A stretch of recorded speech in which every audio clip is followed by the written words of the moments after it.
Dear friends, get ready to be offended. No, God willing. No, but if we get through tonight's class, and we're still friends, that's a good thing. I'm saying that very much tongue in cheek. But my point is that this is a very controversial issue. And not only is it a controversial issue we got tonight, but it's an issue that I more or less refuse to comment on to anybody who asked me. And there were quite a few people who reached out to me, either directly or just in the middle of conversation, like, hey, what do you think about the whole Roe v. Wade situation? Okay, now, why not? It's because I'm just scared to say something that's going to offend somebody. I don't know if I care that much about that. But the most important point is that it's a highly sensitive issue, and it's a complex issue. And if anybody ever tells you that they could capture what Judaism says about abortion as an elevator pitch, or as a 90-character, 100, how many characters is a tweet? It used to be 90. 120, 140, all right, somewhere between there. No, they're lying to you. It's a complex issue. It's a nuanced issue. It's very personal. And this is an issue which I want to give you tonight. The entire open code complexity of how Judaism understands this issue. It is not a yes or no question. There's a certain level of complexity and nuance to this topic. So, that said, we're in for quite a ride tonight. I just want to warn you, it's an involved class, okay? God willing, we'll get through it in an hour and a half, but it's an involved class. But I want all of you to have the full richness and the full journey, even the historical journey, how Judaism has developed its opinion, how it's been understood and developed through the ages, beginning from the Torah, through the Talmud, through the Mishnah, Rashi, Maimonides, down till today. And it's quite a journey. Now, let's get a few opening points on the table, and before we jump in. Number one, what are we doing tonight? What are we not doing tonight? We are not discussing, not because I don't want to discuss it, but because it's just, let's appreciate that it's a whole different discussion, what U.S. policy should be. Why shouldn't we discuss it?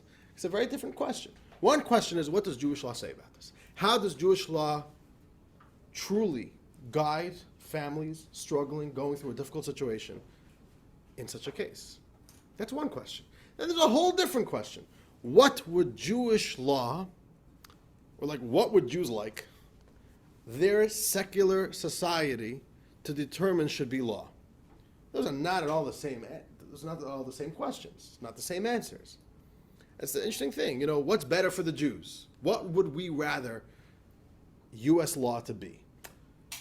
Where do we think it's better to be a Jew in? A land which forbids abortion, allows? It's a whole different question. Today's question is very, very focused, not on that. And I'm not saying it's not a good question. It's a very good question, but that's a whole different class, really. Then we have a question of basically what do we as Jews want to have out of our society's laws? Where do we want to live? What do we want our civilization to look like? Where is it better to be a Jew in? That's a whole different type of question. Tonight is, as Jews, what does our legal and moral code teach us about the burning question of abortion? That's point number one. Point number two, this is a very sensitive topic. It is possible that either directly in our immediate family, somebody who we know very well has had to make a very difficult decision when it comes to this issue. And God forbid, the tone of tonight's class is not at all condemnatory, and it's not to be insensitive. We're learning here what Judaism has to say.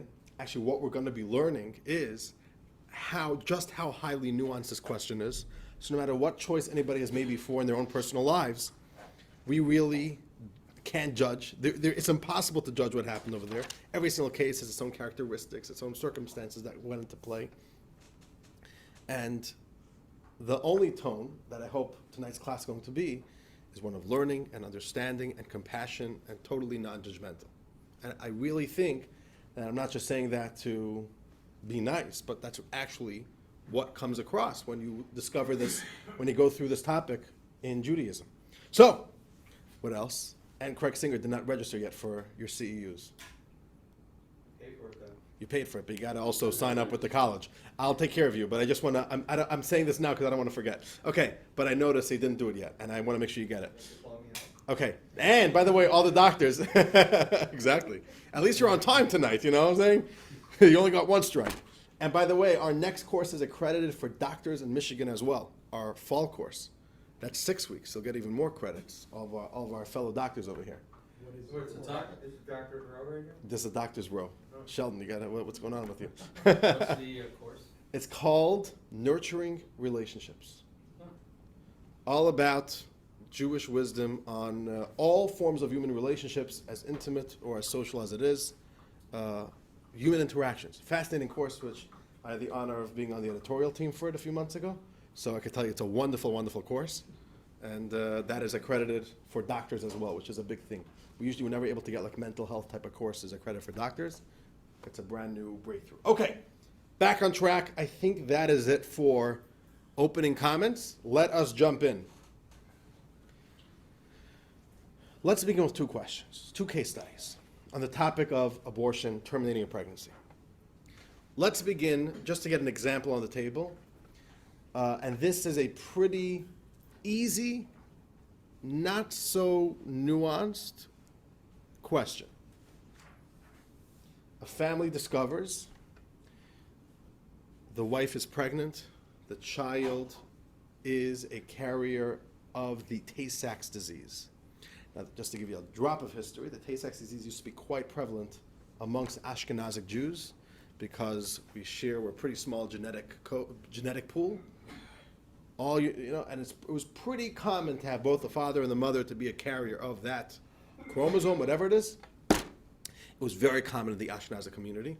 Recently, there's been a very big effort called Dar Yesharim, where all Ashkenazi young men and women get tested, and before they even date, you first make sure that that not both of you are carriers. And thank God, over the past decade or two, I believe there's pretty much been zero Tay-Sachs disease continuation in the Ashkenazi Jewish community, but it was quite a problem up until then, and there was no way of knowing. So yeah, I remember I was in yeshiva, and there was like a day when Dar Yesharim comes down, and they took a hell of a lot of blood out of me. It's not like a regular blood test. They went home with a lot of my blood, and they warned you, drink a lot of sugar, you're gonna be, you could pass out from what we just did to you. And they do a lot of testing. Mushki did it. And before we even dated, the first thing is you got to call up the office. You're given each of your identification numbers, and they tell you if you're compatible to date. And if it's no, then you could still decide to date. But basically, you know for a fact that this is already a very risky endeavor. Okay. Do they tell you yourself if you're positive? No, they do not tell you anything.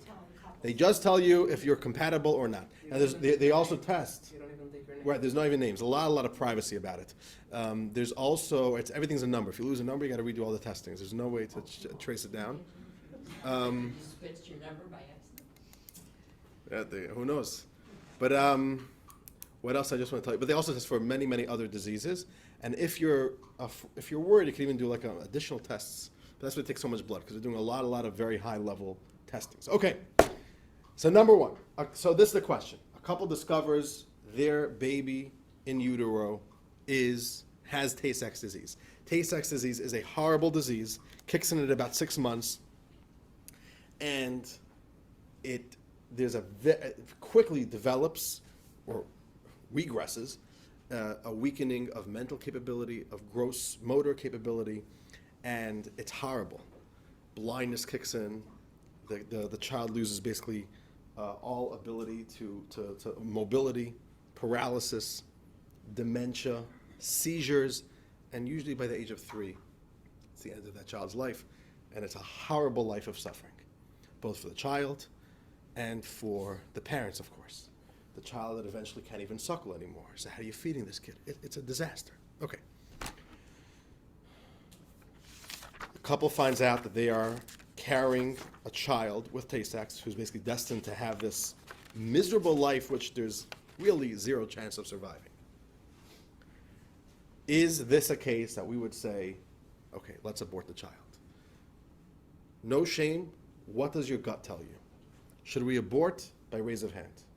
Would you recommend this is a case where we could abort? you know with 100% certainty that there's day sex? Yeah. So we know with certain, no shame again. There's zero shame over here. Okay. Who says that no, we got to hold that over here? Who says that? No Are shame? you asking us to vote on our personal? Yeah, your own or gut. on halakha? Well, Because that's totally different. We don't know halacha yet, so I can't ask you on something we don't know yet. But at least personal, I can ask him. Oh, you cheat? No, you didn't cheat. That's not called cheating. Don't worry. So you did some readings. Do you feel that you know the answer to this question halachically? It's kind of there in the book. This was. Yeah. Okay. Very good. Okay. So most of us are in the party of come on, Tay-Sachs. Now, Tay-Sachs is a pretty clear cut because we know that it's very serious and we know that there's certain death within a pretty short amount of time. Although I did read that there's an adult version of Tay-Sachs where it only kicks in later. I've never really heard of that in the Orthodox community. My mother had a cousin who had multiple children with Tay-Sachs. Horrible, absolutely horrible. It's really the worst thing. Okay, but then you have a question which is more nuanced, just to show you how all of a sudden it gets more iffy. Let's say a parent comes and says, we just got diagnosed, our child's going to be special needs. Could we terminate the parent? Okay, that's very different than Tay-Sachs. Special needs is something which, for number one, survivable. They could be you could thrive. Children go into adulthood and thrive with special needs. But it is a difficult life. It comes with its complications. And it's a strain on the parents as well. And then there's how severe. There's severe special needs. There's lighter, there's a whole spectrum. So that's already a case where it's not as clear cut. We don't know exactly what we're dealing with versus Tay-Sachs, where we do know, but I'm just showing you how, case by case, all of a sudden, things are changing. So that's question number one, Tay-Sachs. That's an easy case to throw out if we want a case study. What would Judaism say about Tay-Sachs? We know for a fact it's there. We know for a fact it's really unsurvivable and tremendous, horrible suffering of life. Okay. That's case study number one.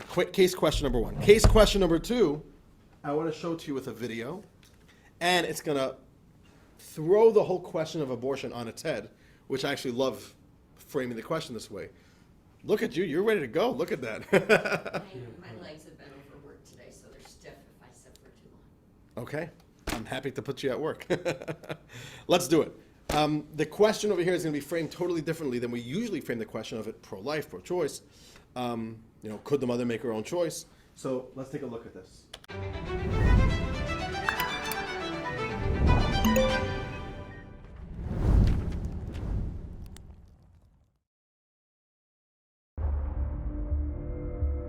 Shtisel is a highly popular, multiple award-winning Israeli television series about a fictional family living in a fervently religious Jerusalem neighborhood. Two of its characters, who go by the stage names of Ruhami and Hanina, are depicted as a young couple. Ruhami becomes pregnant, but at 21 weeks, she is hospitalized for acute shortness of breath. Ruhami is informed that she has been diagnosed with pulmonary arterial hypertension, a rare disease, dangerously exaggerated by her pregnancy. She is told that to save her own life, the doctors must remove her baby, which will almost certainly not survive. ההיריון מסכן את החיים שלך. גם עכשיו הוא מסכן את החיים שלך, ובכל שעה נוספת הסכנה גדלה. המלצה של הרופאים במקרה שלך זה חד משמעית. צריך להפסיק את ההיריון כמה שיותר מהר ולהלד אותך. But Ruhami would rather take her chances. אני לא מוכנה.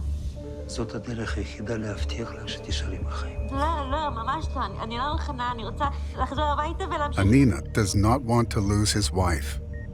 Her life should take precedence, but Ruhami insists on choosing otherwise. Hanina reaches for his cell phone. אנחנו רוצים להתייעץ עם הרב שלנו. Thankfully, that scene was simply an act. But how do you think a rabbi might respond to a similar, real-life drama? Does Jewish law support a mother's choice to voluntarily risk her life for the sake of offering her fetus a chance of survival?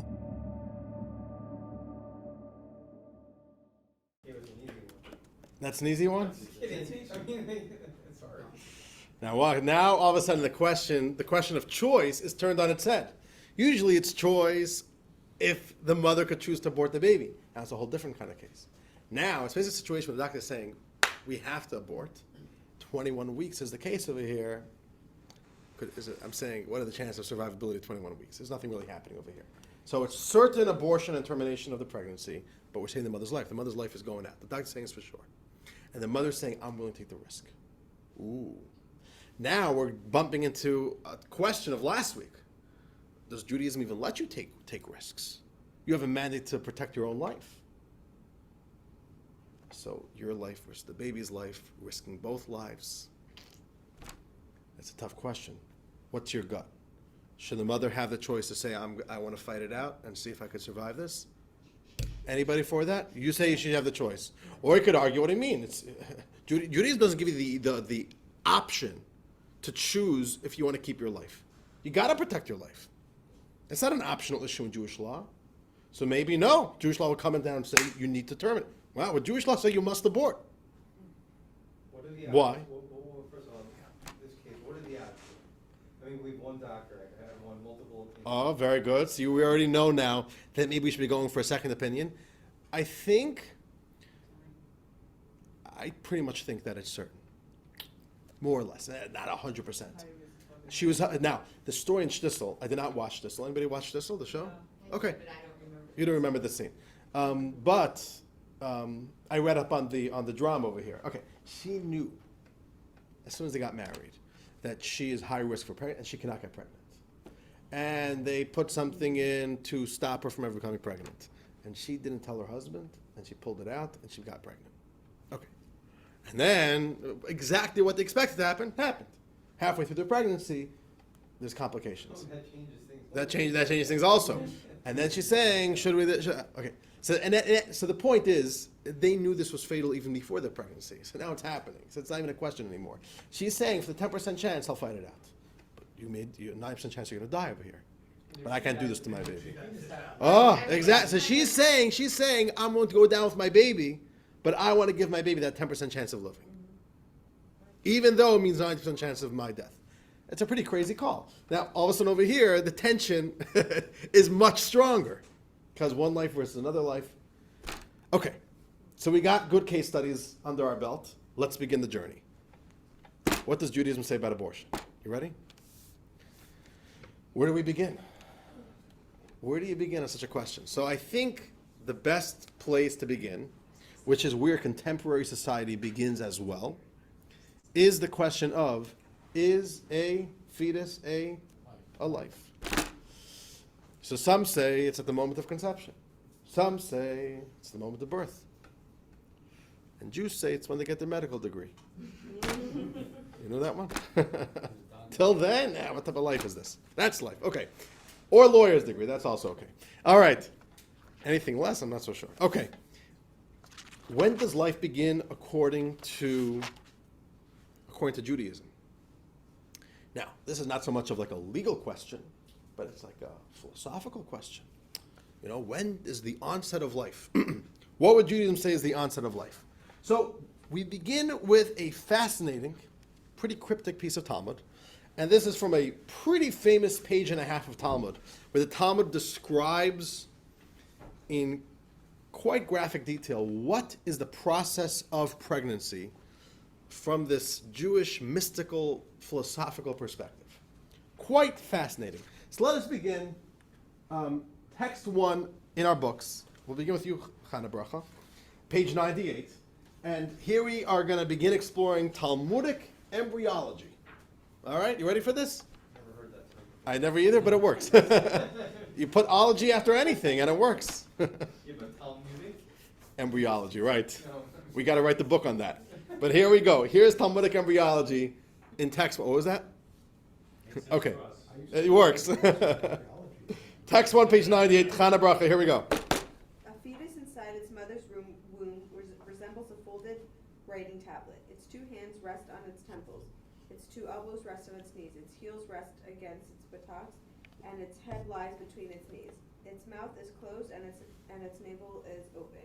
It eats what its mother eats, drinks what its mother drinks, and produces no excrement. A lamp burns above its head, and it sees from one end of the world to the other. The fetus is taught the entire Torah. However, as the fetus emerges into the world, an angel approaches and strikes its mouth, causing it to forget the entire Torah. The fetus does not emerge before it is made to take an oath.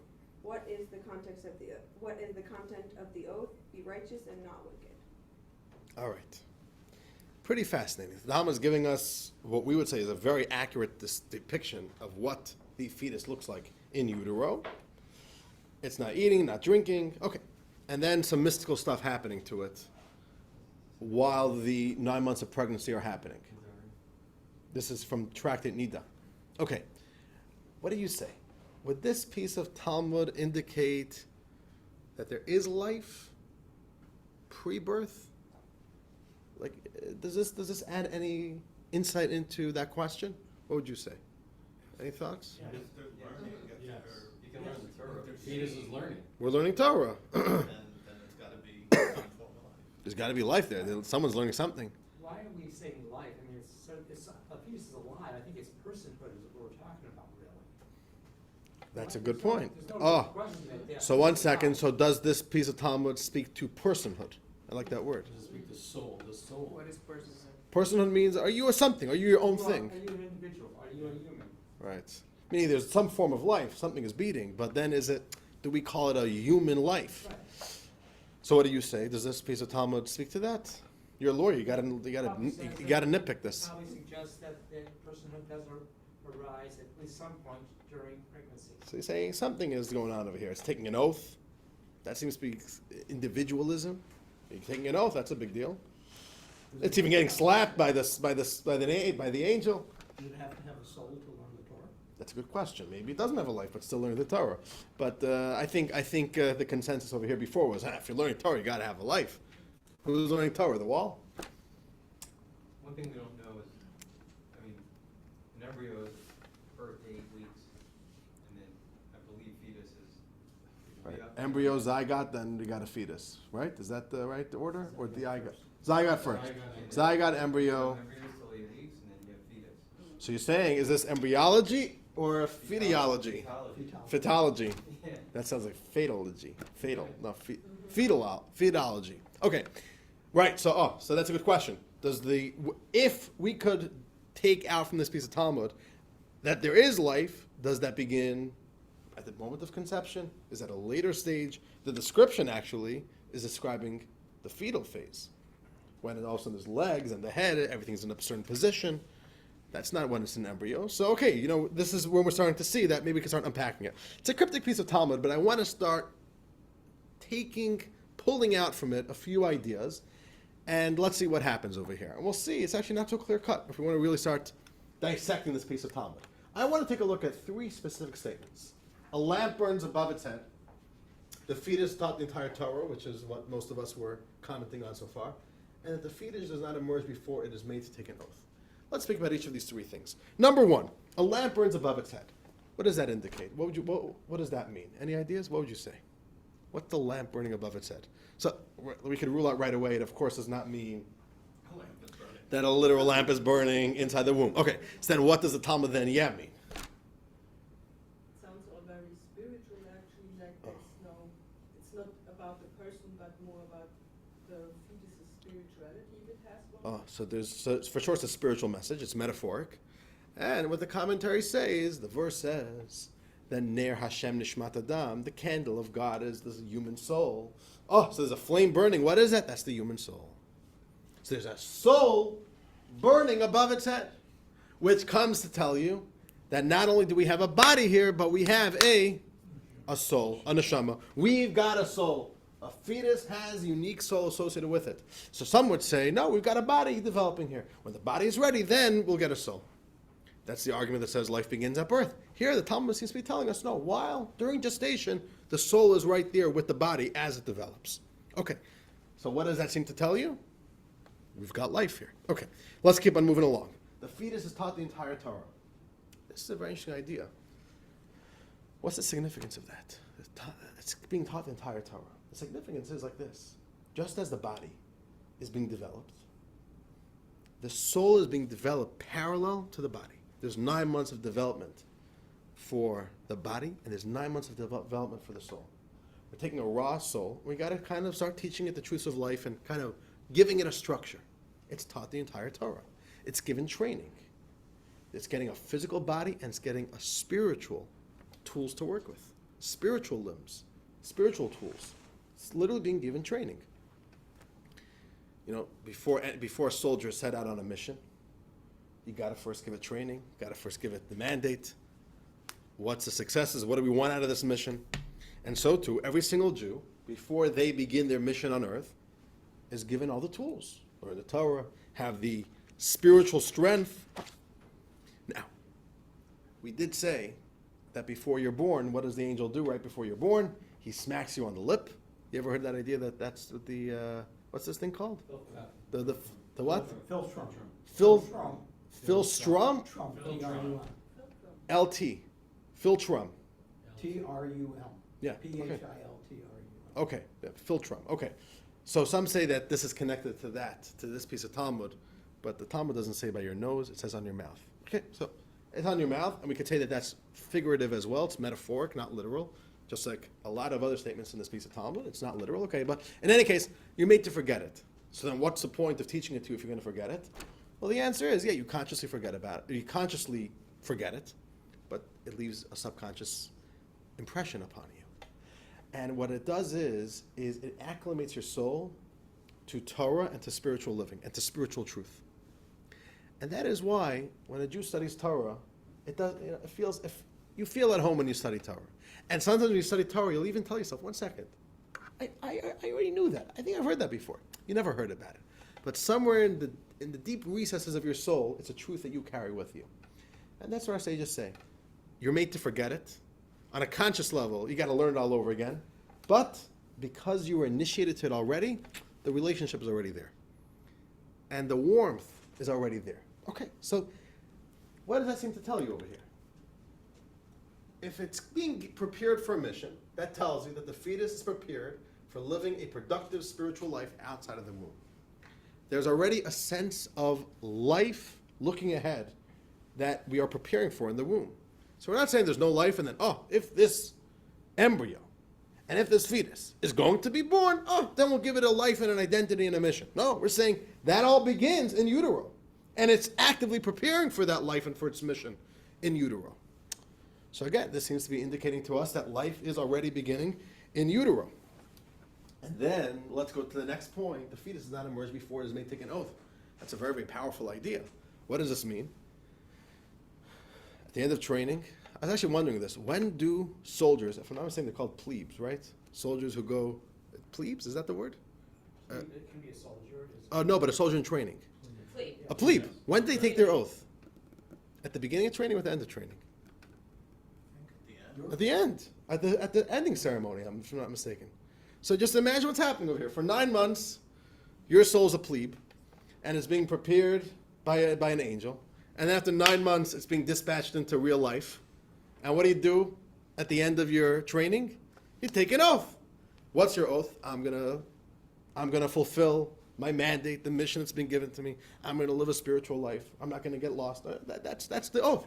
So, and that's what happens before it's born. The baby will not emerge until it takes the oath.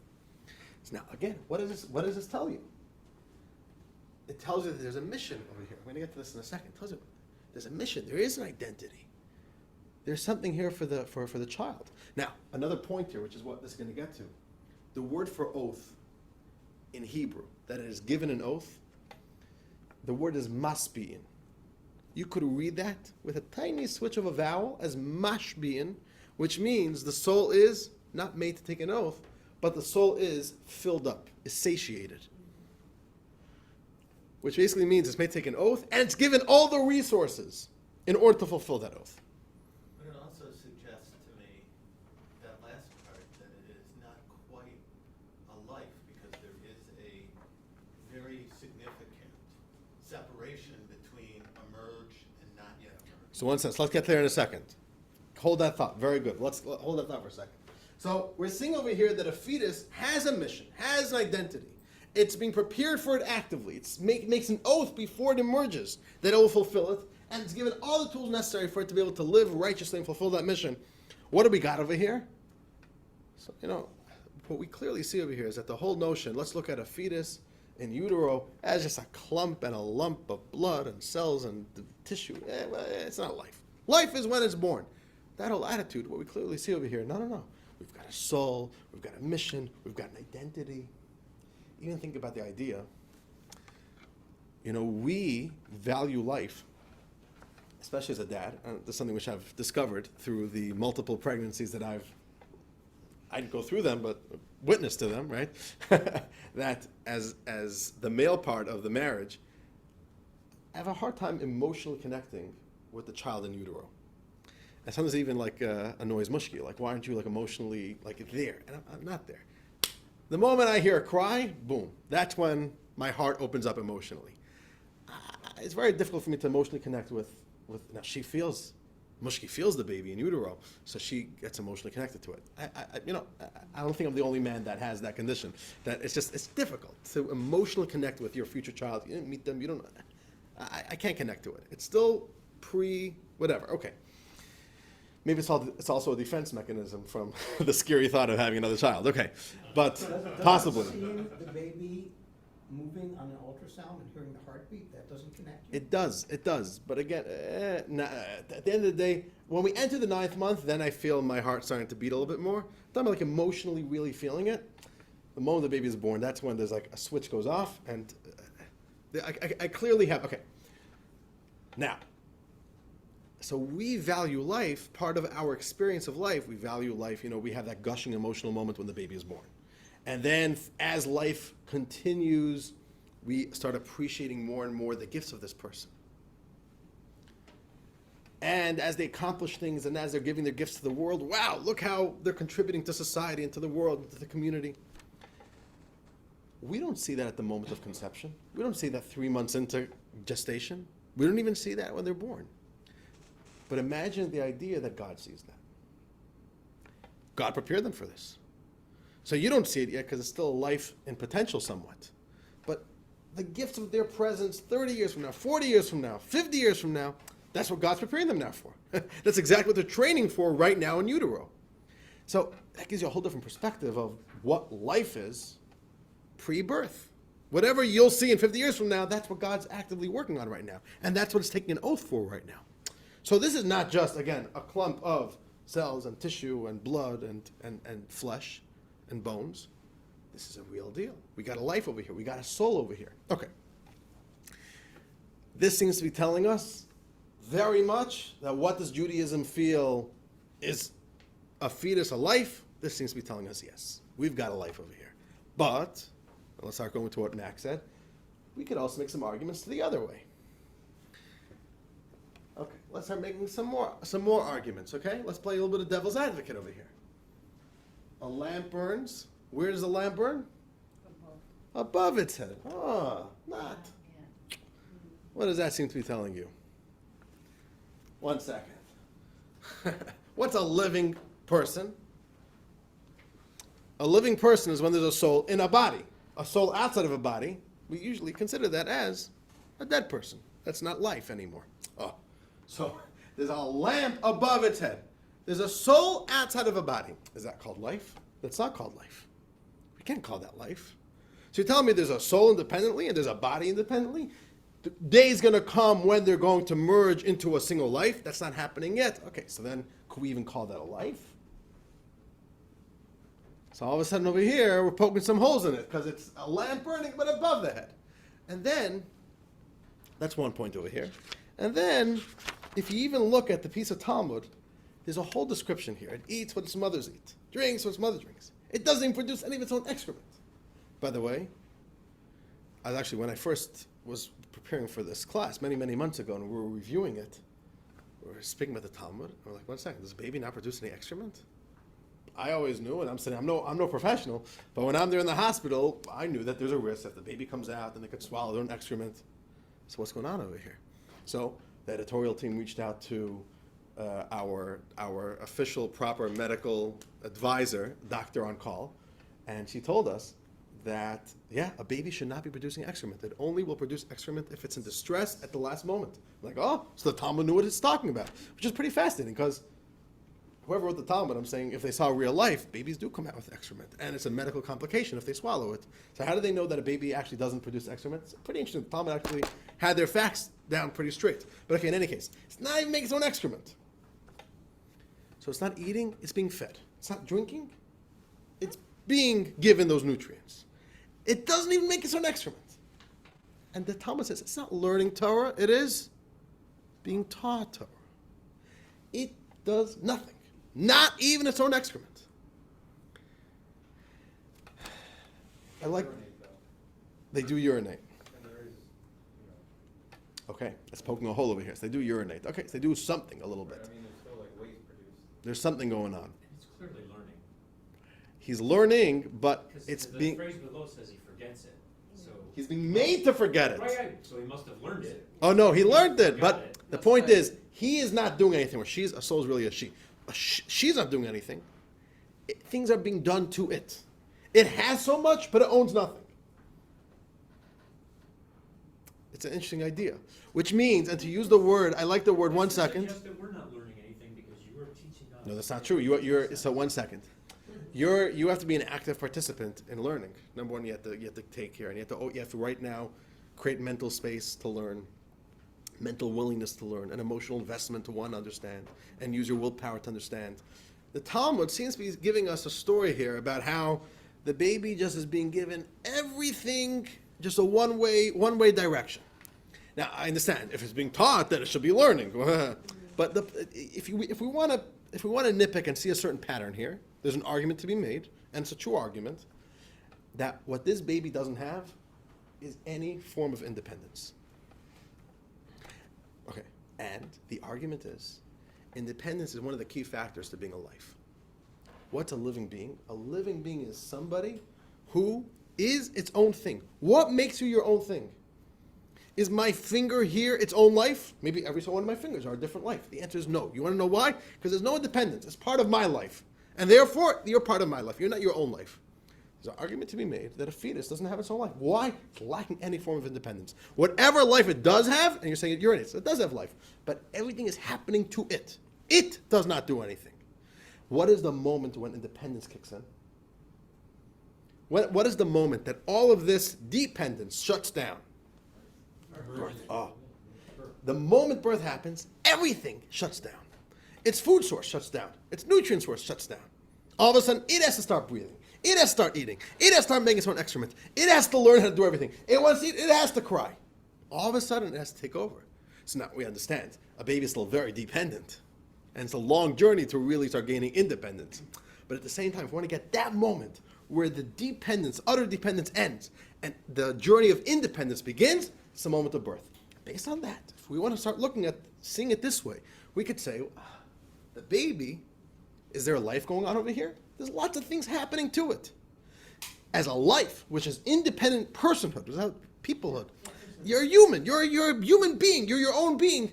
That doesn't happen till later. And this is an argument to be made that, maybe life doesn't really begin in utero. The fetus doesn't do anything independently.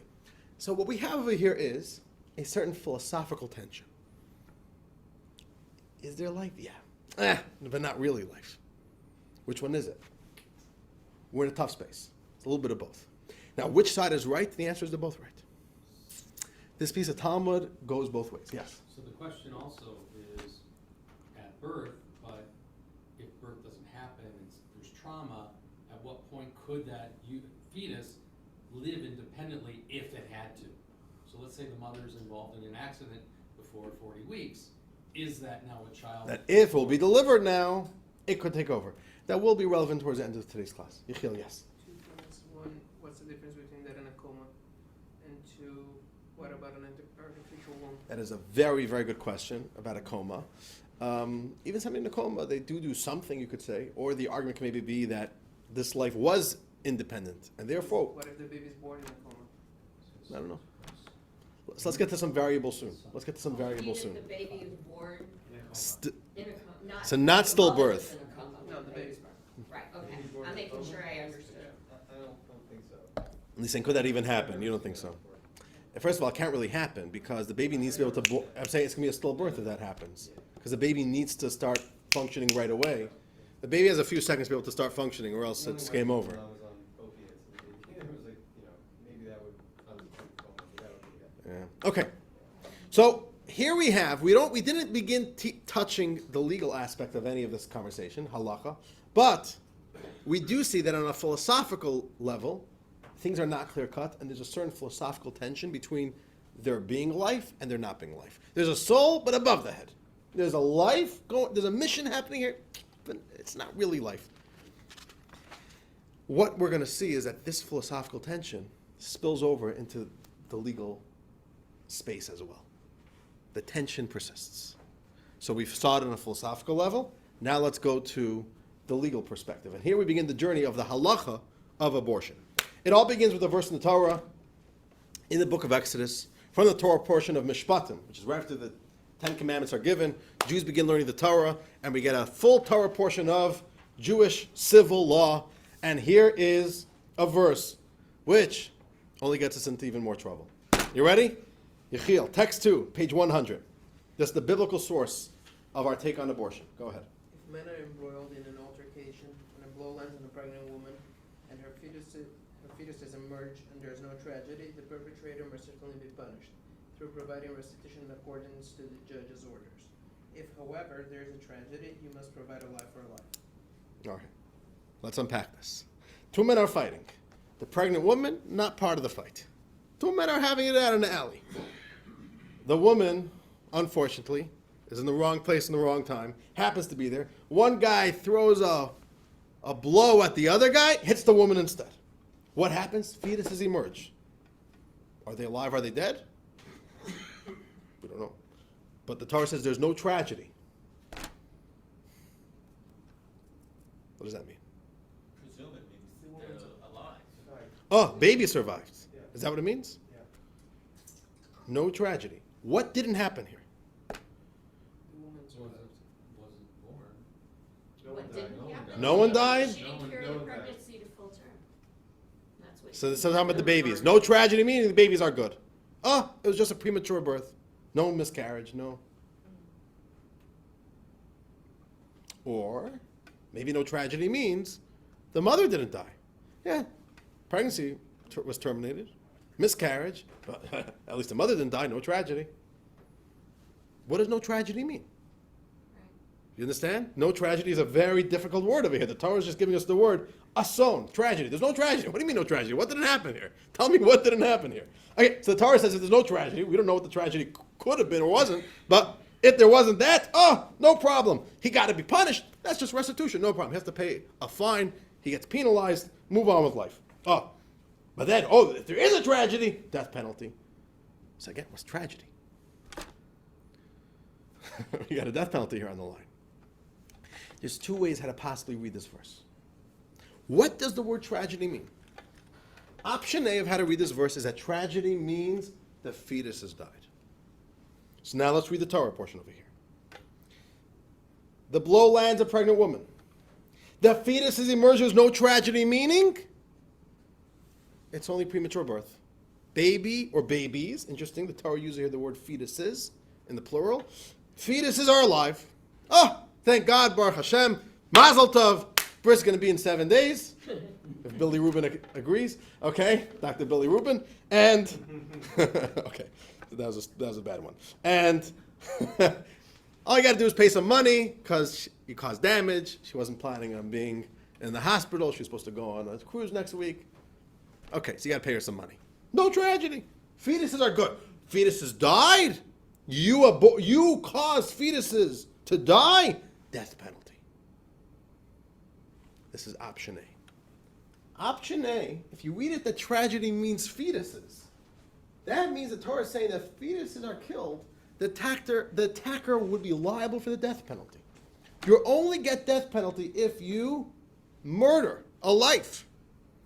According to this reading of the verse, what do we consider a fetus? A life. I don't know about that.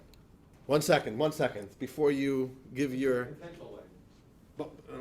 But if we read it according to this, death penalty. If there's tragedy, meaning according to this reading, I'm going to give you another reading in a second. But if we read the Torah that tragedy means fetuses die, then it clearly says if wherever there's tragedy, which means fetuses are dead, you must provide a life for a life. This person is liable for the death penalty, which means that we could run home and say, wow, fetus is human life. It's up there. Doesn't make a difference if you kill a 30-year-old or a fetus. Death penalty. Oh, but there's another way to read the verse. You ready for this? Option B is tragedy means mother dies. Let's read the verse now again. If men are embroiled in altercation, and a blow lands on a pregnant woman, and her fetuses emerge, they're dead. There's no tragedy. She's alive still. No tragedy. It's just fetuses. You see the different reading? She's alive. Fetuses emerge. Yeah. It's a it's sad. We lost a pregnancy. No tragedy. She's still okay. Okay, then all you have to do is pay restitution, her medical bills, but she's okay. She's making it out alive. If there is a tragedy, if the mother dies, the death penalty. But if it's only the fetuses, no tragedy, Torah says. Ooh, we're singing a whole different tune based on the interpretation of the word tragedy over here. According to option B, reading B, if the fetuses are killed, the attacker would not be liable for the death penalty. He just has to pay a little bit of money. He gets penalized. No death penalty. Which means, according to option B, according to reading B, is a fetus a human life? No. Not at all. If the mother gets killed, death penalty. But fetuses, that's not human life. Which is what Craig would say. It's a potential life. You can say whatever you want about it. Not life. What's the restitution for? All types of things. Medical bills, pain, shame, embarrassment. There's 5 categories of burial. That's a good point, right? There's 5 things. There's 5 categories of what halacha a rabbi would determine. 5 different categories that have to be restitutionally paid, and that would be his fine. One of them is shame, by the way.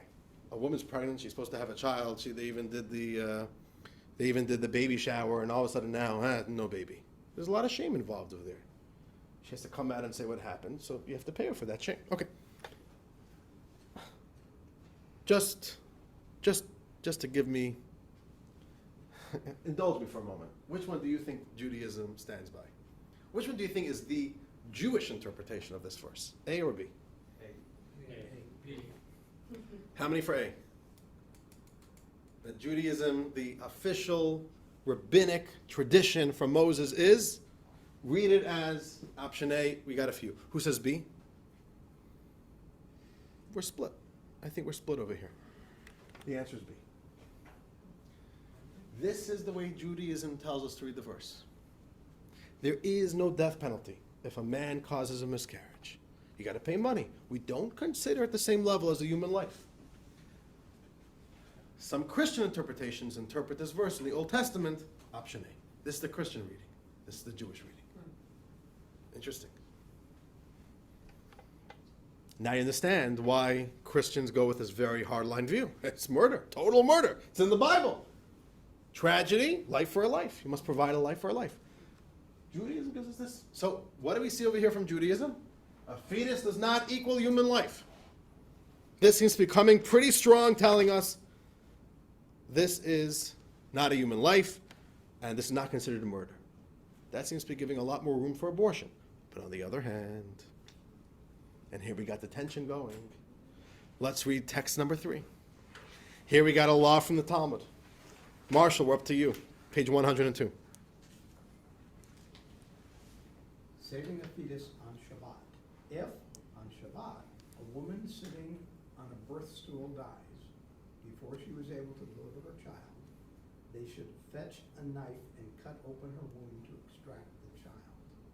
The Talmud objects, but that statement is obvious. There is no prohibition against cutting the flesh on Shabbat. Rabbah responded, the statement is necessary to permit the fetching of the knife by way of a public thoroughfare, which is prohibited on Shabbat. Okay, let's unpack this over here. The mother dies in... It's crazy. It's okay to cut the flesh, but you can't carry the knife to cut the flesh. No. You're not allowed to carry a knife through public streets. In a house, you're allowed to. No. So one second. So let's unpack this over here. We got a situation, a mother's about to give birth, there's complications, she dies on the birthing stool. We got a baby over here. The baby's about to be born. We have only a few minutes to save this baby. Talmud says, yeah, cut it open. Like, cut it open. What news are you giving to us over here, Mr. Talmud? She says, no, I'm giving you big news. I'm telling you a lot of break Shabbos. Okay. Which means do whatever you need to do. Drive a car to get the knife. Carry it. You're not supposed to carry it in public spaces on Shabbos. Do whatever you need to do, break Shabbos. That's a big statement. Because there's only one reason why you're ever allowed to break Shabbos, which is to save a life. Here the Talmud's telling you, save a life. 1 second. Now this means Talmud seems to be telling us it is a life. If it's not a life, you wouldn't be allowed to go save it on Shabbos. Only a human life you're allowed to go save on Shabbos. You could have $100,000 burning, you're not allowed to save it on Shabbos. You lose the money on Shabbos. A life is the one thing we'll tell you, do whatever you need to save the life. According to this law, it seems to be telling us the fetus is a human life. Is it not human life, which the verse seems to be clearly implying to us, or is it not? So what we see over here is, again, the tension. The tension of, we want to save a fetus. We treat it darn close to human life. How close? Very close. Breaking Shabbos close. But it's not a full human life. We're not going to give somebody the death penalty for it. But almost up until there. So we're in this very, very tight border zone, which is, where are we? Is this life? Is it not life? And we're really straddling both sides of it. We're not going to give somebody the death penalty for it, which tells us it's not really 100% human life, but at the same time, we're going to treat it pretty close to human life, and we're willing to break Shabbos for it. And here we have the idea that Judaism does take a very strong line on protecting the fetus, and this is where it comes from. We're obligated to violate Shabbos to save a fetus, indicating its absolute sanctity in Jewish law. And for this reason, based on this principle, Jewish law will come and say that abortion in Judaism is generally forbidden. Okay? So abortion as a rule is forbidden in Judaism, not because it's 100% human life. It's like 99.9%. We're in this weird space over there. But what we do have is that Judaism is going to go as close as it can to saying it's a human life, going as close as it can to saying we need to protect the baby. It is forbidden to do an abortion unless there's an exceptionary rule, which we're going to get to in a moment. And we consider the potential child, the fetus, as a sacred entity. We're going to protect it. We're going to break Shabbos for it. We're going to go all out, just outside, up until actually putting somebody to death for terminating it. But we're going to go pretty close to that. Okay, so there we have again, legally, we're seeing the same exact tension. Philosophically, is it a life, but it's not yet 100% life? We saw the tension philosophically. Now we're seeing that same philosophical tension legally, but the point is, we're in this very weird space where we can't give a binary yes or no answer. Does Judaism believe it's a yes, or is it a life, or is it not a life? We're like, I can't really answer that question. It is, but it still isn't, but even when it isn't, it still is. That's the sensitivity of the abortion question. We are in a space we don't really know what to call it. It's just about a life, but not 100%. But it doesn't have the same equal level as a life. Yes, Yechim? Since when does the rule apply during pregnancy? We'll get to that soon. Many exceptions we're going to touch upon right now. Now, because this is a gray zone, a twilight zone, because of that, it gets even more interesting when we get to the topic of exceptions. So now we have, let's summarize what we're holding over here. We're about an hour into the class. Hopefully we'll end on time. We understood that there is a philosophical tension of, is this a life? We even see that legally we see that same tension. But we know the bottom line. Abortion as a rule is forbidden, not because it's equal to murder, but because it gets really, really close to being considered a full life, and therefore Judaism fully stands and protects the fetus. That's the Jewish position on this. But then the question becomes, are there exceptions to the rule? Do we say never, ever, ever abort no matter what the consequences are? Or do we say, there is a point where Judaism will say we have to abort. So, there are exceptions. Text 4. Jeff, we're by you. Page 103 from the Mishnah. If a woman experiences life-threatening difficulties during labor, we cut the fetus in her womb and extract it limb by limb because her life takes precedence over the fetus's life. All right, there we have it. If the fetus is endangering the mother's life, which is exactly what we saw in the video of Ruchami, then what is the law? Abort. not just abort. The Talmud gives us explicit words. Why is it so explicit? Limb by limb. Which is actually how it works.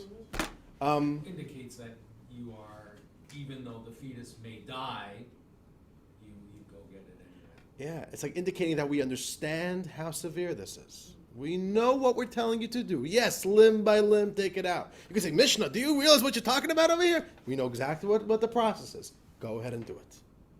So that's my reading of it. Maybe the Mishnah is being so explicit, whereas usually the Mishnah is not a very detailed book. I think it's doing it to impress upon you. We're aware of how serious this is, how gruesome it is. This is what you need to do in this situation. Here we have the rule. This is an easy one. The mother's life's in danger, the baby's life.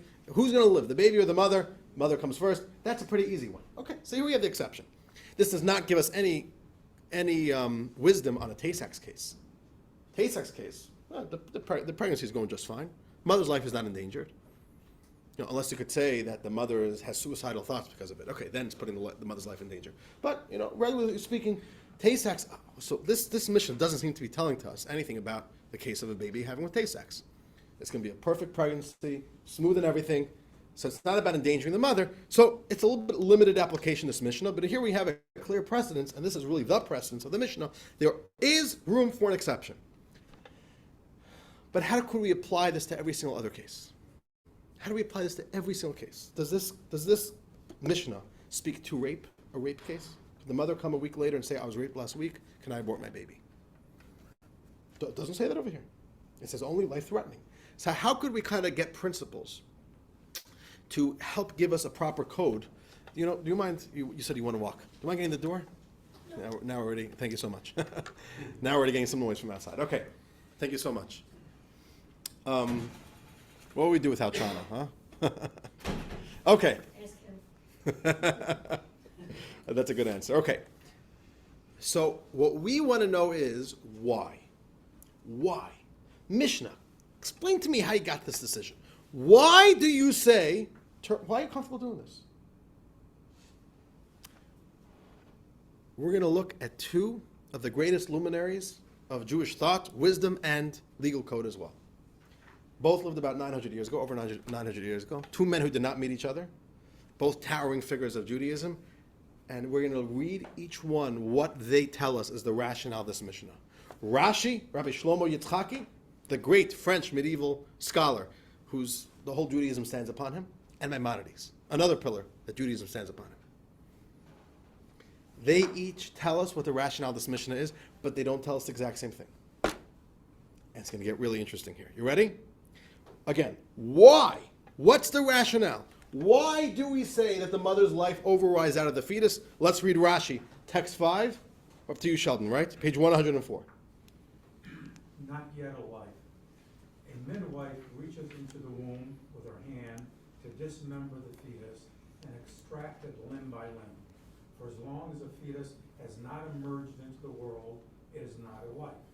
It is therefore permitted to kill it for the sake of saving the mother's life. Why do we kill the baby and save the mother? Rashi is very simple. It's not a life. Not a life versus a life. Yeah, that's an easy call. That's a very easy call for Rashi. That's easy. So Rashi tells us the fetus is not yet a life. So he's got no problems over there. Again, easy call according to Rashi, because, for example, in Judaism, we protect animal life. There's a mitzvah, you're not allowed to cause pain to an animal. But if an animal is causing pain to a human life, is that a difficult one? Oh, we don't know what to do. Who do we save, the animal or the human? That's an easy one. Human life overrides everything. So the moment Rashi tells us, you know what the rationale is? Fetus not yet a life. Oh, that's easy then. So not yet a life is threatening life. Easy call. Again, that's Rashi's rationale. But then why do you need the danger if it's not alive? An animal is alive, but you could say that one life is more important than the other. You could say that the mother... No, so we can still understand, what we saw earlier, that Judaism wants to protect the fetus because it's close to a life. Not as important. Yeah, for sure. We're not saying we don't care about the fetus. We're saying we care a lot about it, but it's not a life. And therefore, if it's endangering a life, that's an easy call to make, as much as we value the potential life of the fetus, or the 99% life of the fetus. This is what Rashi says. Okay. So Rashi is telling us, not a life. Comes Maimonides. What's Maimonides going to give us? You got to get a book. I'm going to. You worked so hard today. You finally sit down to eat a little bit. And I'm already harassing you. No, don't worry. I'll get back to you soon. You eat. Gesundheit. Great. All right. Elke, you want to read? Text 6. I'll get back to you. Don't worry.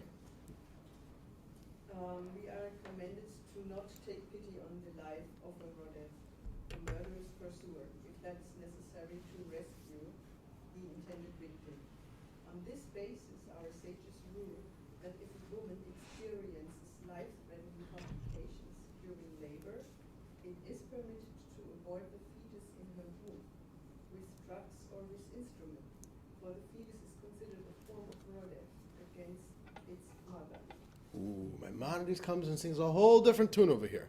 Maimonides introduced us to a law. And by the way, where is this law said in Maimonides? Take a look at the source. Laws of a murderer and preserving life. This is not at all in the laws of childbirth and abortion. This is found in a whole different area of Jewish law. What does he say? There's a mitzvah called rodef. What does rodef mean? You're driving down Telegraph Road and you see one man running after another man with a knife, saying, I'm going to murder you. There's a halachic mandate for you to take your car and mow that guy down. One person, one life, is putting another life in danger. You have to stop him. You have to protect the victim. Now, this is not about putting the guy to death like on a judiciary level. It's not about taking the law into your own hand. Nothing to do about legal things. It's simply the idea in Judaism, we need to protect the victim. If one man is causing another man to be a victim, okay, if you could take him out without killing him, that's of course ideal. But if you got to kill him, you kill him. That's rodef. Now, the law of rodef even goes to a person who's threatening somebody else's life totally unintentionally and unwittingly. The classic example of this, let's say three people are going skydiving. One guy, his parachute's not opening up. He's going down, and he passes by his friend, and he holds on to him for dear life. What's the only problem? The parachute is not strong enough to hold two grown men. Now this parachute is spiraling out of control. And the guy's saying, let go of me, please. You're going to kill both of us. He's like, if I let go, I'm dead. He doesn't want to let go. It's a horrible situation. If you're a third guy in a parachute and you happen to have a gun on you, you know what the law is? It's a very scary law. Shoot the guy. He's endangering somebody else's life. It's crazy as it sounds. He's an innocent man. He's just trying to survive, but he's not doing it out of malice. But the fact is, he is a rodef. It does have to be intentional. Jewish law says you have a mandate to protect the victim. As extreme as that sounds. Okay. Maimonides applies that logic. He invokes this rule as the basis for the exception to abortion, which is a whole different rationale than Rashi. What he's saying is, the baby is a rodef to the mother. Here we have a mother, a life, and the baby is putting the life in danger. Jewish law says, take out the rodef. So we abort.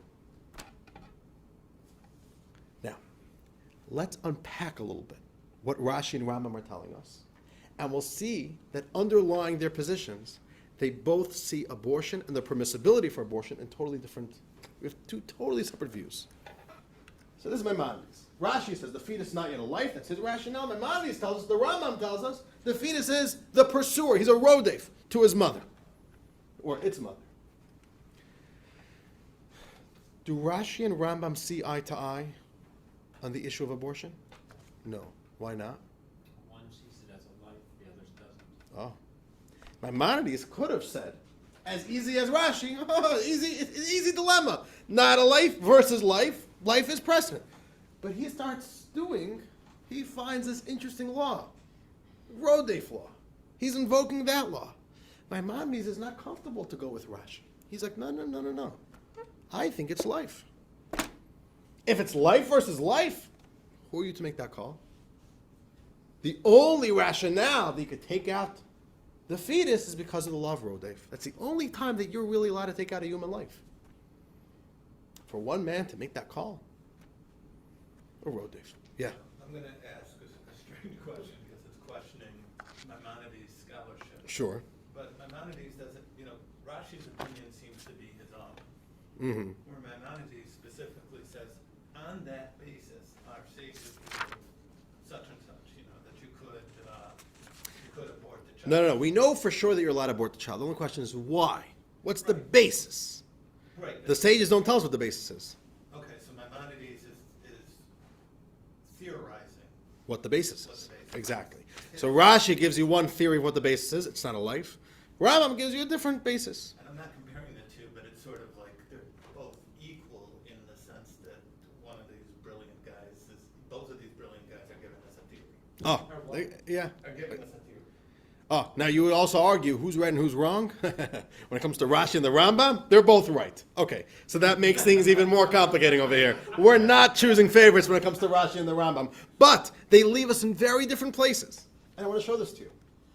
According to Rashi, the Rashi's rationale is the fetus in the womb is not a life, which tells you, is the fetus a life? No. He says abortion is forbidden, but it's not murder. It's not life. It's forbidden because we don't want to abort. We value and we respect pregnancies, but nothing to do with murder. And therefore, he comes to the easy resolution. Again, easy call. Saving a life, which in this case is the mother's life, that takes precedence over the pregnancy. We like the pregnancy. Wonderful. We take out Shabbos for a pregnancy. We'll take out a fetus. I'm saying, sorry, for human life. We take out Shabbos for human life. We'll take out a pregnancy for human life. Okay. Maimonides, his rationale that the fetus is considered a rodave, which means that according to Rashi, he sees the fetus as life. According to Rashi, fetus is considered a life. So Maimonides, the Rambam, Maimonides says it is a life. And Maimonides says abortion is murder. Oh, that makes it much more difficult. So how are we allowed to take out the fetus for the mother? So he says, unique case of rodave. Because we have the law that you need to protect the victim, which in this case, the victim is the mother, therefore you're allowed to take it out. But Doesn't it go against that other, the law, original law about the tragedy? Doesn't it? oh, so what would he do with that? What he says is, no, that verse is only talking about death penalty. We won't give the death penalty for it. That's the only exception. Otherwise, it's murder. That's where Maimonides is going to go with. He says, I'm uncomfortable calling this anything less than murder. It's life. Yeah, okay, I understand. It's not 1,000% life, so we're not going to do the extreme move of death penalty, which, by the way, in Judaism, death penalty is part of Judaism, but it was done, the Talmud says, if a court gave the death penalty more than once every 70 years, it was called a bloody court. You know what I'm saying? Talk about the U.S. law. You got 5 a year. The Talmud would scream to the high heavens for that. Wait, the 5 a year? What are you talking about? We won't even tolerate more than one every 70 years. It's not like they were killing people right and left. Death penalty for you, death penalty for that guy. The point is, so the Rambam is saying, right? The Rambam is saying, yeah, that verse, that exception, death penalty. We don't want to give death penalty. But anything other than that, we're going with murder. It's a life for every other purpose. Yes? You brought up with the original video Mm-hmm. the mother's mental status, and you also mentioned suicide. Mm-hmm. So, question, the mother has a history of terrible depression. She got pregnant by accident. She goes into even more severe depression, almost to be institutionalized. And the cure for that is to take the baby away, because that's incited it. So I want you to answer your own question based on this. So the question is, what constitutes threatening someone's life? I don't know. Is it threatening life? Well, doctors say that there's a high chance of this taking out the mother's life. Would it make a difference if it's emotional death? Yeah. Suicidal? Why would it make a difference? Well, that's a little bit harder pace to me. But if a doctor comes and makes a determination that they feel that psychologically, that this woman's going to commit suicide. Okay, now. Only for suicide, not for just. Right. That meaning what we have right now is that the mother's life is endangered. That's the only precedence we have. But we at least have principles to work with. Rashi and Rambam lead us in two totally different directions when we come to more difficult questions. Let's see, what would they say? If we would ask Rashi and Maimonides, let's go back to the Tay-Sachs question. We have a baby, we have a pregnancy, the baby was diagnosed with Tay-Sachs. The mother's life is not endangered. So we can't at all invoke the whole idea that it's one life trying to take out another life. It's just the baby. We want to know, could we have the right to do this, to take out the baby and the life? Let's not even go there. It's going to be a horrible life. Let's not do it. If you would ask Maimonides, could we terminate a Tay-Sachs pregnancy? No, why not? It's a life. It's a life. Are you allowed to take out a Tay-Sachs 5-year-old? That's what he'll tell you. That's what he'll tell you. It's life. Are you allowed to? Yes or no? It's unthinkable. Of course you wouldn't. Oh, let's kill Tay Sachs. Let's just shoot him. What are you talking about? That's murder. So what my mind will tell you, absolutely not. What about Rashi? If you would ask Rashi, you got a pregnancy, No, yes. No. he would say yes. No, mother's life's not in danger. But what's the principle that Rashi uses? Not a life. Not a life. It doesn't matter. It's forbidden unless the mother's life is in danger. Oh, but it's not forbidden as murder. If it's murder, then we go all the way out to avoid murder. I wouldn't say that Rashi would say yes, but it's very reasonable to say that Rashi would say, I'm willing to think about it. Let's consider it. Why? It's no one's turning blind eyes. If you turn blind eyes, then you're not a good rabbi. Just like you're not a good doctor. You got to deal with it. You got to deal with the case. But Rashi would say, I'm willing to think about it. Let's discuss it. Why? Because not dealing with a life. It's not murder. And if it's not murder, then we could start discussing things over here. So now, let us actually see that play out. We basically have the situation. We have Rashi and Maimonides. And I'll tell you right now, none of them are wrong.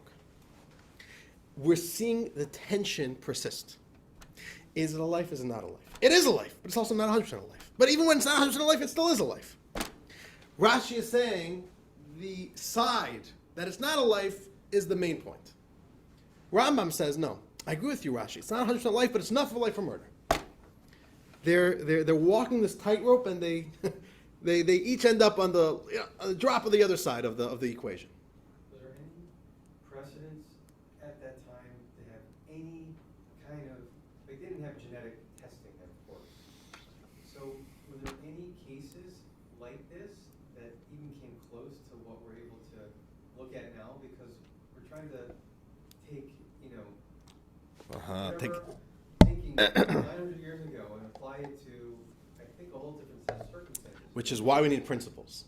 To your point, it would be easy if the Mishnah would speak about if the baby is pregnant, then there's Tay-Sachs, do this. Oh, that's easy. The problem is that doesn't discuss Tay-Sachs. And then it's about what are the principles of halacha. Yeah, but were there any conditions where they knew that what was going on inside the I don't think mother? so. Nothing, right? I don't think so. And by the way, even, I'm saying in the olden days, a C-section was certain death for the mother. I'm just saying, today we have so many more options. The whole discussion is so much more nuanced. C-section was discussed in the Talmud, though. It's discussed, but it puts the mother to death. It's discussed as a way to end the mother's life. You save the baby, mother dies. So was certain death for the mother at the time? Yeah, almost certain. Yeah, the mother's going to bleed out. It was a way to save the baby if the mother's infection. Right? It was certain death in the Talmudic times. I'm saying, not that I understand how medicine worked those days, but that's the Talmud's position is that a C-section, if you're opening up the womb, it's basically certain death for the mother. Okay, dear friends. Okay, we don't have a lot of time over here. We're only like a quarter way into today's class over here. We'll see. Listen. Okay. We will see this playing out in the Tay-Sachs question. We basically have a space. The space is, it's not a life. And the other side of the spectrum is, it's murder. It's obviously not 100% murder, because we have Rashi, who stands his own ground and says it's not murder. But the point is, we are borderline hitting murder. Some opinions say it's murder. We're in this very, very, very scary space. We're just outside of murder and even hitting the very edge of murder. That's basically where Jewish law stands over here. Because of that, we have this space. This is the space of nuance, but it's a very sensitive space of nuance. There is nuance. We don't consider it 100% a life, but it's darn close to being a life. And we're in this very scary, sensitive space, halachically speaking. What do we do in the case of Tay-Sachs? I want to share with you two halachic responses, contemporary, two rabbis that we quoted last week as well. And let's see how they respond to it. And we'll see they both take the opposite side of the argument. Okay, so there's not a clear consensus over here. Now, part of this, admittedly, we don't understand exactly what the questioner was asking, but they are both answering to Tay-Sachs, which is pretty much a clear-cut situation. Let's begin with Rabbi Moshe Feinstein. Rabbi Moshe Feinstein, we quoted him last week, passed away in 1986. The most important voice of applying halacha to the modern age. He lived here in the West, in America. He's the American halachic rabbi, the most important voice. He was close with the Rebbe, and the Rebbe would always send any complex halachic question, Rabbi Moshe Feinstein. I'm saying today he's the household name. He is a very important top 5 names for determining halacha today. Text 7, let's get back to you. Text 7, page 107. Starting with abortion? Yeah, abortion, yeah. Abortion is forbidden as an act of murder.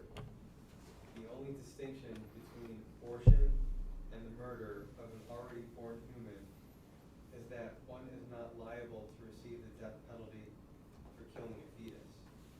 The only instance in which abortion can be permitted is when it is necessary in order to save the life of the fetus's mother. This applies even to a fetus that the doctors predict will only be able to survive for a few years, such as children born with Tay-Sachs disease. Even if the diagnostic tests that have recently been developed determine that the child will be born with this disease, it is forbidden to abort. Although this will cause great pain to the parents, nevertheless, since the mother's life is not endangered by the fetus, abortion cannot be permitted. We must acknowledge that Hashem is directly in charge of all events, and we need to accept everything He does with love. Okay, here, right. Moshe Feinstein coming in with a very hard line stance on this issue. He says, I'm sorry, it's murder. The only way out is if it endangers the mother's life. Tay-Sachs does not qualify that criteria. It's a horrible situation, stopping the mother's life in danger. And therefore he says, we need to just accept God's decree over here with love, and this is what it is. Who does Rabbi Feinstein lean towards? Rashi or Maimonides? He's going to Maimonides. Sorry. Yeah, Maimonides. Is there a difference in halacha between the two? Yeah, right over here we see a difference in halacha. Tay-Sachs. Tay-Sachs is saying you're not allowed to abort. Rashi, what would he say about Tay-Sachs? Let's see in a moment. We'll see in a moment. But if we need to choose, we clearly see over here he's going with Maimonides' line of thinking. It is murder. He says those words clearly. So Rabbi Feinstein comes and says Tay-Sachs abortion may not be permitted. Why? He's going with Maimonides. Abortion is murder. Oh, and then comes Rabbi Waldenberg. Rabbi Waldenberg is the equal, the contemporary. You remember that name from last week? Rabbi Waldenberg, Rabbi Eliezer Waldenberg. He's living in Israel. So he's the Israeli version of the top rabbi. And he gets asked the same question, independently from Rabbi Feinstein. And he all of a sudden is singing a little bit of a different tune over here. All right? Let's read this. Text 8, page 108. You inquired about the permissibility of abortion in the case of Tay-Sachs disease, which can be diagnosed during pregnancy. The consequences of this disease are extremely severe and untreatable, and you asked whether this constitutes sufficient grounds to permit an abortion. After carefully considering all aspects of this issue, my conclusion is that in this unique case, where the consequences of continuing the pregnancy and bringing the child to term are so severe, it is possible to permit an abortion before the fetus reaches 7 months.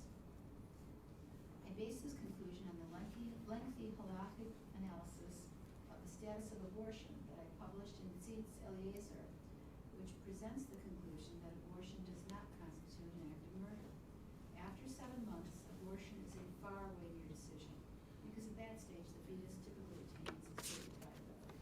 Oh, the Tzitz Eliezer is telling us, okay, listen, abortion is generally prohibited, but he says in this case, Tay-Sachs, he's willing to say, I'm permitting it. Why?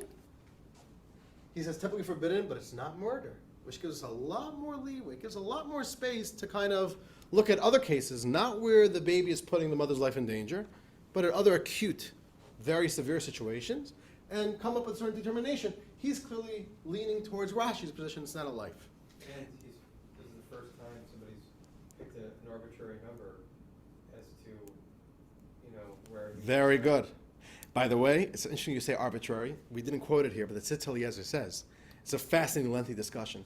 He says something very interesting. He says, I'm aware that there's no Jewish precedent to the number 7 months. He's making it up. But he says, my gut's telling me this is the truth. So he put that into a halacha. And he's a serious guy. Once he says it, this becomes halacha, which is very interesting. He created, if you just want to talk about the evolution of Jewish law, he created a new evolutionary stance in Judaism where 7 months is already. So here we see the spectrum. We are basically somewhere between Rashi, which says it's totally prohibited to abort, but it's not a life, which therefore in acute situations, we can have a discussion. And then we're stuck on the other end with Maimonides, who's saying this is murder. You got to have a really, really serious excuse to abort a baby. And Jewish law in every single case is going to fall somewhere between those two opinions. That is the spectrum. That's what we're working with. And what that gives us is that today, I'm going to show you how some of that nuance plays out practically. If you would ask a rabbi, if God forbid there's a difficult situation, and not me, I'm not a rabbi who could deal with such types of questions, a real proper halachic professional rabbi who's an halachic expert. No rabbi is going to give you a flippant answer. Yeah, you could abort. Oh, you're not allowed to abort. There needs to be a real discussion. I want to hear what's going on. What's the case? What are the variables? What are the circumstances? I want to hear everything about it. How deep into the pregnancy are we? How's the mother doing? Every single thing. I want to speak to the doctor. And we're going to be falling somewhere between Rashi and Rambam. This is the spectrum that we could work with in Jewish law. Now, part of what colors that decision of a rabbi is what Rabbi Waldenberg just introduced us to. When in the pregnancy are we? What Rabbi Waldenberg just told us, that timing doesn't make a difference in how to answer this question. We can have a conversation, and there's room for nuance the first 7 months. After 7 months, we're going to lean heavily towards Maimonides. Once we hit the 7-month mark, Maimonides' position that we're already hitting murder is going to become the dominant voice. No reason, right? What was that? No reason, right? Basically no reason. Unless we're willing to abort at the last moment if the mother's life is in danger. We'll literally be in the hospital ready to say Mazel Tov, and we're going to abort and kill the child, which is a crazy thought. But Jewish law will say that's not an option. That's not telling you got a choice. No, that's obligation. We're saving a life over here. Well, I think now with modern medicine and everything, even if, God forbid, someone had to deliver in 7 months, it wouldn't be abortion necessarily to No. save the By the mother's way, life, that's because the child could be viable at 7 months. also much earlier. Yeah. Right, so. I had a woman in this morning's class, I'm saying, and she wasn't born yesterday, Right. and she was born at 6 months. This is not modern medicine. This is, Right. more than 50 years ago. She's not that old. But It's unusual, though. so Rabbi Wallenberg is actually giving a pretty late date. Rabbi Wallenberg is really giving you a very liberal date, which is a cutoff date. Right. 7 months is really deep in the pregnancy. You could be viable way before then. But he's saying at 7 months is when I really, really can't start giving. By the 7th month marker, we're really running out of options at that point. And now it would be considered delivering the baby early, not an abortion. Exactly. Now, then you have a question, 1 second. Are there more considerations over here? Is there a difference in the first 3 months? Then we can start having more conversations of, once we see there's a difference where we are during the 9 months of gestation, so is there anything more to work with? So there's another interesting element over here, which we have 5 more minutes left. Let's jump into it. We'll go to a whole different area of Jewish law, but all of a sudden we're going to see at a left field, Jewish law does seem to tell us that maybe the first few weeks of pregnancy is its own category. And I got to give you some background, okay? I usually don't like doing this. Part of a good class, don't throw off the students at the very end of class. Everybody's already getting tired. Everybody's already, mentally exhausted. Don't start a brand new topic. I'm going to start a brand new topic. You ready? All right, welcome to tonight's class. We're now going to talk about the laws of a Kohen family. Anybody here is a Kohen? Why are we talking about a Kohen family? I'll tell you. A Kohen family today doesn't really make much of a difference, but in temple times, there were special privileges for being a Kohen family. And those privileges were exclusive. If you're a Kohen, you get to do it. If you're not a Kohen, you get punished if you join that exclusive golf club. Not a golf club. But the way it works is like this. A Kohen was given certain gifts, tithings, by the Jewish people, which is usually food and produce. If you're a Kohen, you get to eat of the truma. That's what's called truma, the tithings. If you're not a Kohen, you're in big trouble if you eat it. Okay, so let's talk about the laws of truma. Tribal affiliation goes by the male of the family, okay? So, if you're a girl, a woman, and you're born into a Kohen family, you are a Kohen. But, if you then marry a non-Kohen, the moment you get married, you're out of the club. You're not a Kohen anymore, because either when you're single, you follow your father.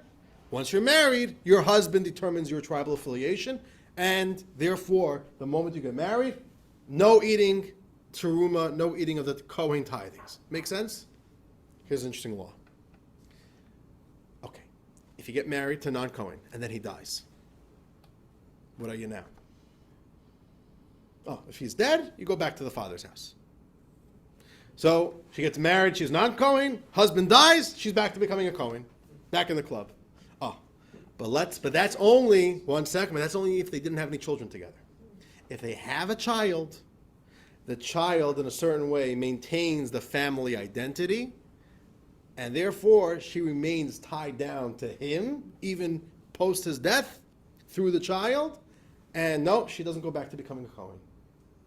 She is now a non-Cohen because there's a child who survived the marriage, and that continues to tie him down. Okay. Talmud asks an interesting question. You ready for this? Kohen woman goes and marries non-Kohen man. The night of the wedding, they consummate the marriage.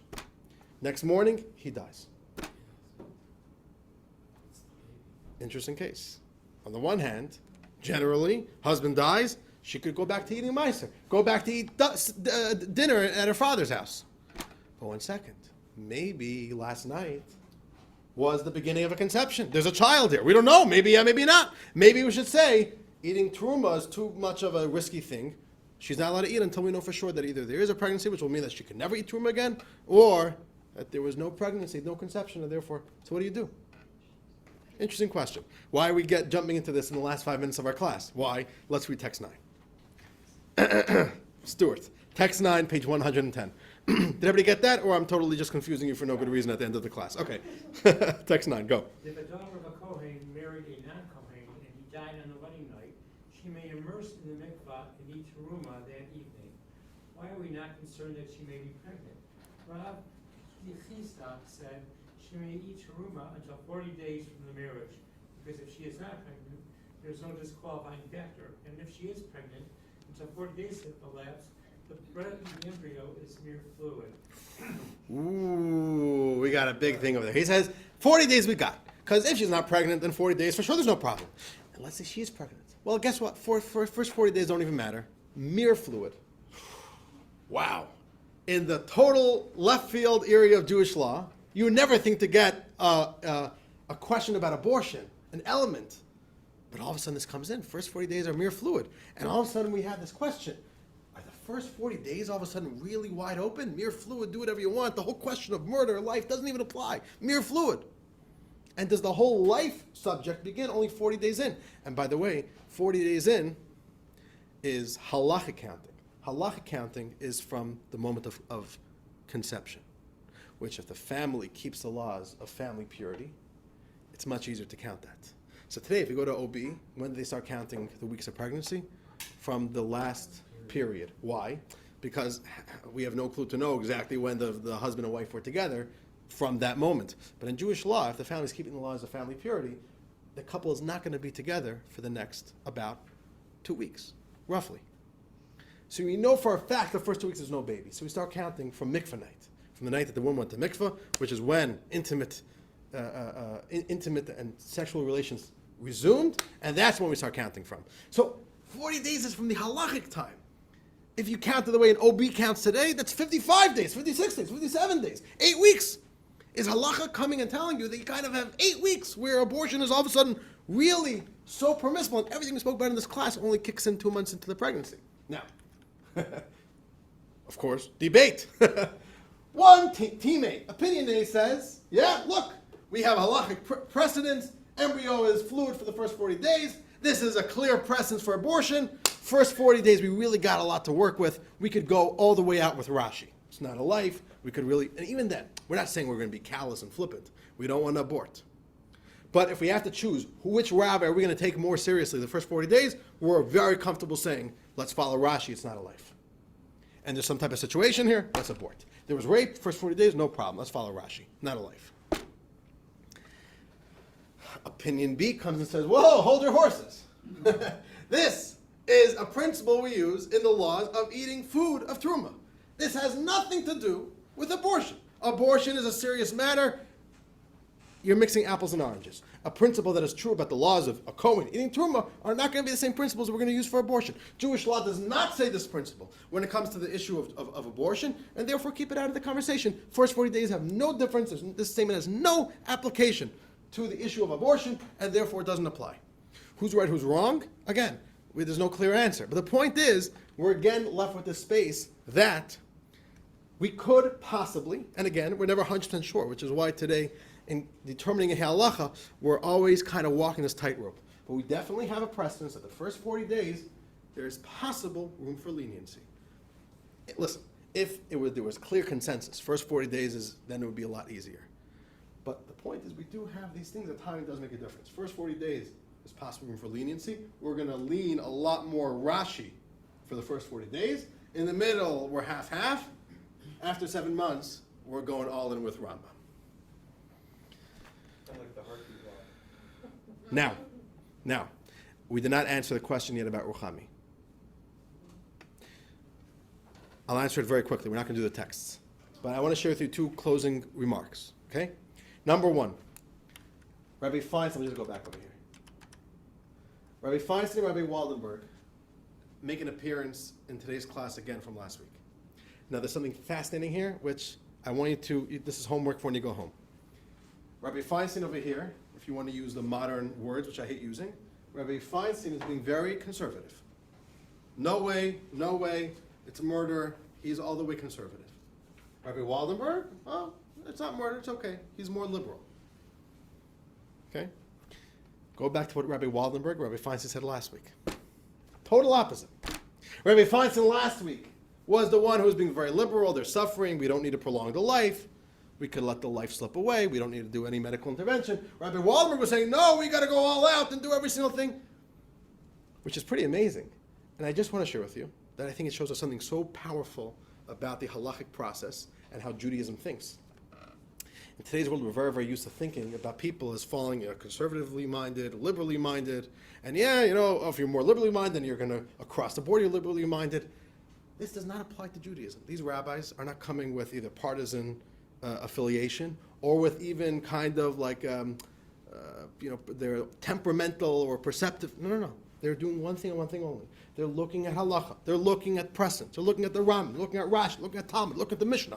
And they are seeing where the chips fall and giving their best possible response.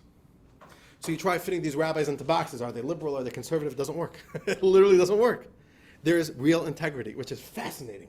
That there's the boxes we try making totally don't work when it comes to halacha.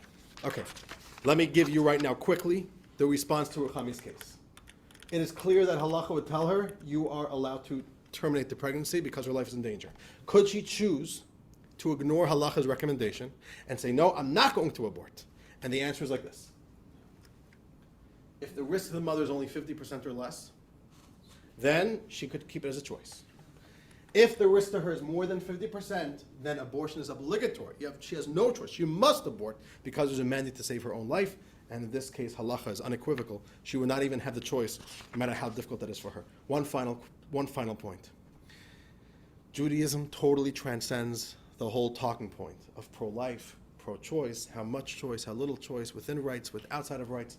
It's that whole way of speaking and thinking is totally alien to Judaism. The Jewish perspective when it comes to abortion is one question only. What is the responsible obligation that we have to human life, to the mother's life and to the baby's life? What does God want us to do? This is a gift from God. How does Hashem want us to treat his lives? Choice? It's a narcissistic way to look at life. It's a whole different way of looking at it. We look at children as a blessing. We look at it as the whole area of having children and abortion is very much about faith and trust in God. That's really the tone over here. What does God want? Where do the chips fall in the precedence of halacha? And that's where we do it over here. The whole perspective of Judaism, preserving life, the Jewish approach to abortion is based on an obligation to the sanctity of life, not at all the premise of a right to choose.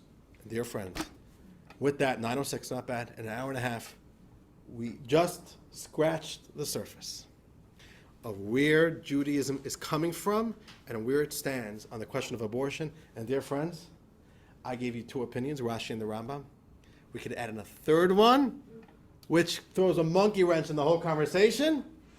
We need another 1.5 hour class for that. And then we didn't even begin to talk about what would Judaism want out of their local secular society. Where do we want them to stand? Another 1.5 hour class. So we're really just beginning to scratch the surface, but at least right now you have a more sophisticated, real deep understanding of where Judaism is coming from.